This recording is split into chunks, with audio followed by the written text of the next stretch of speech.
As a fire victim, sometimes county officials and others will hold community meetings to start giving you information that may be helpful to you. And I can shortcut a lot of that they're going to say in those meetings rather than sit through one of those for 2 hours. Kind of one of the things that they focus on at those meetings would be the availability of public assistance for those that are affected by a fire. So when you go to a community meeting, the first thing that you can really expect is fire officials to come in and talk about the status of the fire, what the containment is, how many structures have been affected, and kind of what their firefighting efforts have been and will be. They'll usually also have a meteorologist come in, give you a report on the weather, the expected weather conditions that may aggravate or lessen the effects of the fire over the coming days or weeks. And then if there's been some sort of, public criticism or media criticism of how the fire is being handled, a lot of times, convincingly or unconvincingly, they'll try to address those criticisms and explain why it is that, the response may not be as deficient as perceived. The other thing that a lot of times they will talk about is opening local assistance centers. And look, I don't have a lot to say about local assistance centers other than they may be feathers in the cap of a politician who can, hey, we're really helping out the community. We open an LAC and we can promote that during our next campaign. Do they have free Wi-Fi at these things? Typically, yes. Do they have pamphlets on rebuilding, basic information on that? Sure. Do they have much more than that? Not really. I mean, and it varies fire to fire and local authority to local authority, but local assistance centers are generally going to be, look, they're not going to provide housing, they're not going to provide medical care, they're not going to provide food, they're not going to take care of you if, you've been put in a real bind by fire because you weren't financially prepared and you really have nowhere to go. They're not giving you somewhere to go. That's not what they're for. I mean, they're basically information centers with free internet. And I hate to oversimplify it like that, but that's essentially what they are.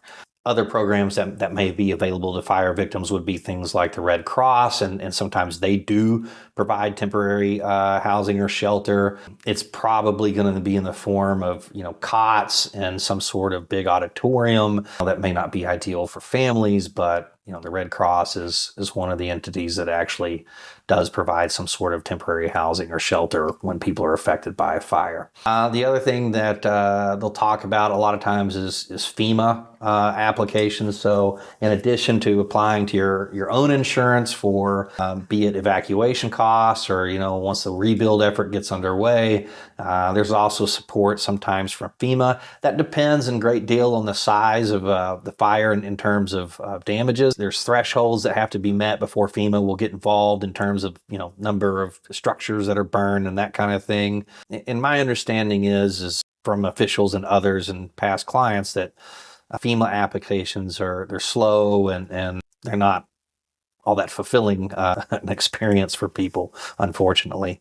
You will also sometimes see federal or state funding that is pledged to fire victims, or at least it seems like it's being pledged to fire victims.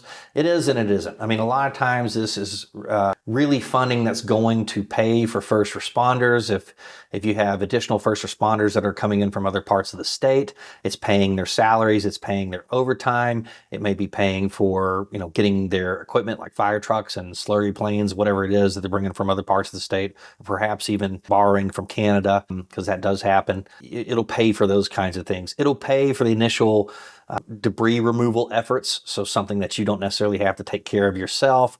Secondary responders after the fire is over may come in and do some debris removal efforts. It's not really going to pay for your damages. And I'm going to have to just do another video on that. Otherwise, I could talk for days on those things. That's what the public assistance will pay for. Don't expect public assistance really to house you for very long, give you medical care, food, clothing, pay for all your damages, rebuild your house for you. Public assistance really isn't going to do much of that. These community meetings, again, they're informational. The informational isn't overly helpful to those who are looking, for something to really help them understand how to rebuild They might provide pamphlets and informational and things about rebuilding and contractors and, things to be aware of and don't fall prey to scams. But I think that you'll find in any area where there's been a lot of damage to property, the biggest problem is even going to be finding contractors because they're just going to be overloaded with business at some point. So that's the short and sweet of it. If you're looking, for information from a community meeting, these things are long, a lot of questions get asked, but you're really not going to learn much more than you just learned here. You can always go to the county's website. They're going to have any information about their local assistance centers or disaster recovery centers, DRCs, LACs. They'll have that on their websites. So they usually have any kind of other information they have in terms of assistance that you can get from their website. And I will say, in terms of making a claim in a fire, I would take money from every single place that I could get it. And the reason is because if you make a claim against, let's say that you're fortunate enough that somebody who's responsible for causing the fire has deep pockets, can actually pay the victims of the fires the damages that they're entitled to, that's great. That's not going to be offset by the money that you recovered from your own insurance.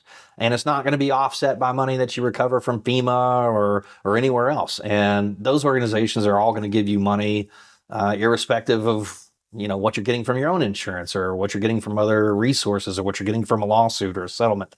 So I would take every single penny I could get from every single source because they're not going to be used as offsets at each other, and it's just found money. So it's the one upshot that you might have in a natural disaster like a fire that's otherwise devastating and horrible, but it might be the only silver lining that there is. So I hope that helps. If you need any more information, we're always available to talk over the phone. So give us a call, click the links in our bios and on our websites.